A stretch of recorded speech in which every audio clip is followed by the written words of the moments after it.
everyone, welcome back to Cake and Flakes.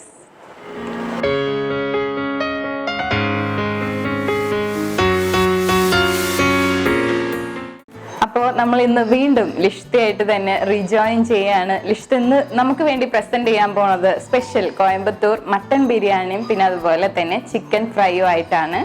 നമ്മളെ കേരള സ്റ്റൈലിൽ നിന്ന് എൻ്റയർലി ഡിഫറെൻ്റ് ആയിട്ടുള്ള രണ്ട് റെസിപ്പീസ് ആണ്. അപ്പോൾ അതിൻ്റെ സ്പെഷ്യാലിറ്റി നമുക്ക് ഇത്തയോട് തന്നെ ചോദിക്കാം. ഇത് കേരള സ്റ്റൈൽ വിട്ട് കുറച്ച് ഡിഫറെൻ്റ് ആണിത്.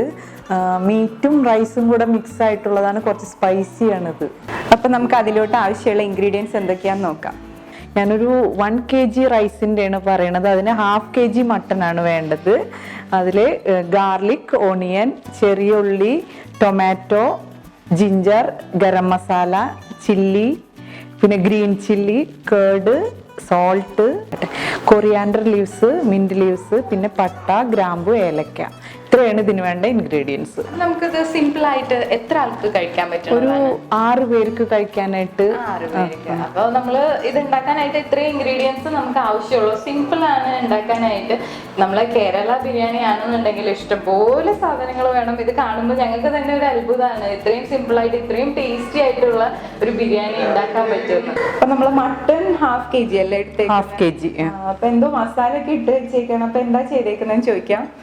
മട്ടൺ സോഫ്റ്റ് ആവാൻ വേണ്ടിയിട്ട് ഫസ്റ്റ് അത് കേർഡും ലെമണും മിക്സ് ചെയ്തിട്ട് ഒരു 3 hours വെക്കണം.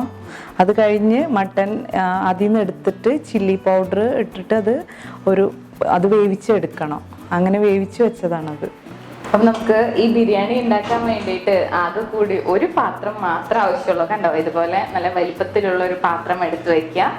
അപ്പം നമുക്കിത് സ്റ്റാർട്ട് ചെയ്യാം. നമ്മൾ ഒരു പോട്ട് എടുത്തിട്ട് അത് ചൂടായി വരുമ്പോൾ ഫസ്റ്റ് സൺഫ്ലവർ ഓയിൽ, ഒരു 200 gram സൺഫ്ലവർ ഓയിൽ, ഒരു 100 gram മതി ഗീ. അത് ചൂടായി വരുമ്പോൾ പട്ട, ഗ്രാമ്പു, ഏലക്ക. ഇത് നമുക്ക് കുറച്ച് അധികമൊന്നും വേണ്ട അല്ലേ? അധികമൊന്നും വേണ്ട, കുറച്ച് മതി. ഒണിയനൊക്കെ നമ്മുടെ കേരള ബിരിയാണി വിട്ട് കുറച്ച് മതി. ഒണിയനൊക്കെ 2 ചെറിയൊരു മീഡിയം ഒണിയൻ 2 എണ്ണേ ഉള്ളൂ അത്. ഇനി ഇതിപ്പോ പട്ട, ഗ്രാമ്പു ചൂടായി വരുമ്പോ അതില് ഒണിയൻ ഇടുക.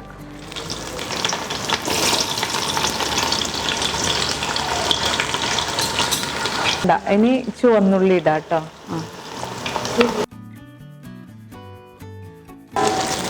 ഇത് നല്ല ബ്രൗൺ കളറായി വരണത്. ഇതിലേക്ക് ഗ്രീൻ ചില്ലി ഇട്ട് കൊടുക്കുക കേട്ടോ. അത് ഇതിൻ്റെ കൂടെ അത് നന്നായിട്ട് ബ്രൗൺ കളർ ആയിക്കോട്ടെ.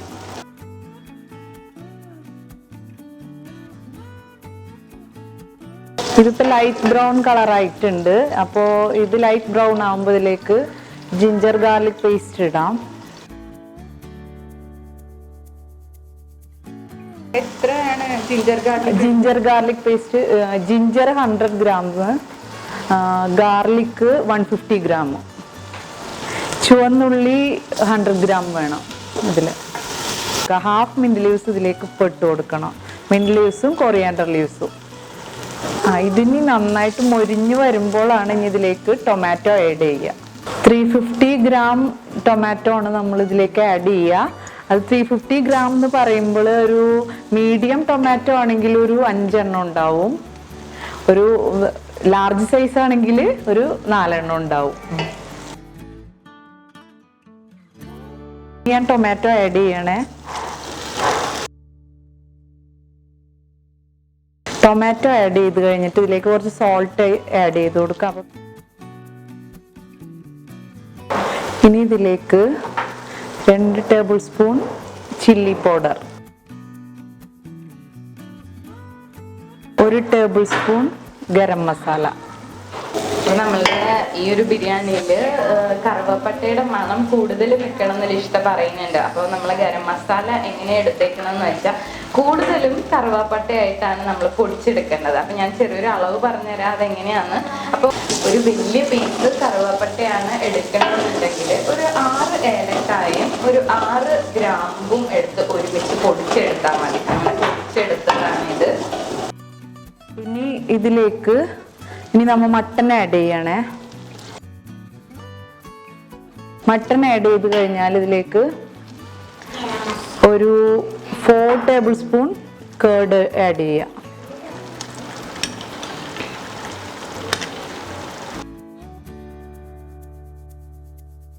നമ്മുടെ കേരള ബിരിയാണിയുടെ ആ ഒരു സ്മെല്ലല്ല കേട്ടോ, ഒരു ഡിഫറെന്റ് നല്ല എന്താ പറയാ നല്ലൊരു ഫ്ലേവറാണ് നമുക്കിപ്പോൾ വന്നുകൊണ്ടിരിക്കുന്നത്. ഇനി നമുക്കിതിലേക്ക് ഒരു ലെമൺ ആഡ് ചെയ്യാം. 1 kgക്ക് ഒരു ലെമണാണ് എടുക്കുക. നമ്മൾ ഇൻഗ്രീഡിയൻസിൽ ഇത് പറഞ്ഞിട്ടുണ്ടായില്ല, അപ്പൊ എന്തിനാണ് നമ്മൾ ലെമൺ ആഡ് ചെയ്യുന്നത്? ലെമൺ ആഡ് ചെയ്യുന്നത് റൈസ് നല്ല സോഫ്റ്റ് ആയിരിക്കും ലെമൺ ആഡ് ചെയ്താൽ. പിന്നെ ഒരു പുളി ടേസ്റ്റ് ഇതിന് റൈസിന് ടേസ്റ്റ് ആയിരിക്കും ഇത്. ഇനി ഇതിലേക്ക് നമുക്ക് വാട്ടർ ആഡ് ചെയ്യാം. വാട്ടർ ആഡ് ചെയ്യുന്നത് എങ്ങനെയാന്ന് വെച്ചാൽ 3 ഗ്ലാസ് ആണ് ഞാൻ റൈസ് എടുത്തേക്കണത്. അപ്പോൾ 3 ഗ്ലാസ്സിന് 6 ഗ്ലാസ് എന്നുള്ള ഇതിലാണ് വാട്ടർ എടുക്കുന്നത്.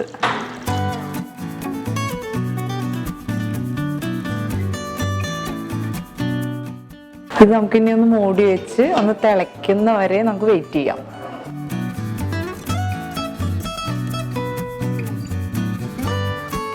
റൈസ് ഞാനൊരു 1 hour സോക്ക് ചെയ്ത് വെച്ചതാണിത്. ഇനി റൈസ് ഇതിലേക്ക് ആഡ് ചെയ്യണേ. റൈസ് ഇതിലേക്ക് ആഡ് ചെയ്ത് കഴിഞ്ഞാൽ ഇനി മിന്റ് ലീവ്സും കൊറിയാൻഡർ ലീവ്സും ബാക്കിയുള്ളതെല്ലാം ഇതിൽ മിക്സ് ചെയ്യാം.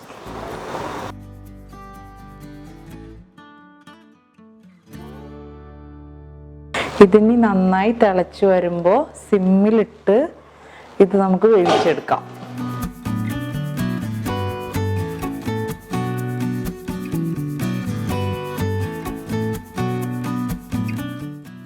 ഇനിയിപ്പോൾ ഇത് റെഡി ആയിട്ടുണ്ട്. ഇനി നമുക്കിത് സെർവിങ് പ്ലേറ്റിലേക്ക് മാറ്റാം.